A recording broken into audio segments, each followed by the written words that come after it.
What's this? Flood watch in effect through late tonight. What?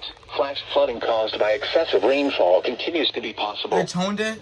Where? Portions of southern Connecticut, including the following areas: northern Fairfield, northern New Haven, and southern Fairfield and southeast New York, including the following areas: northern Westchester. When?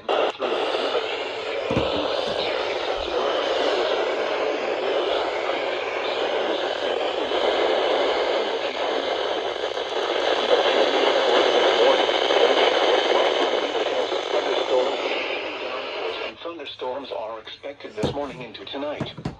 Average rainfall totals will be between 1 and 2 inches, with localized swaths of 3 to 4 inches possible. Peak rainfall rates in the strongest storms could be 2 to 3 inches per hour. You should monitor later forecasts and be prepared to take action should flash flood warnings be issued.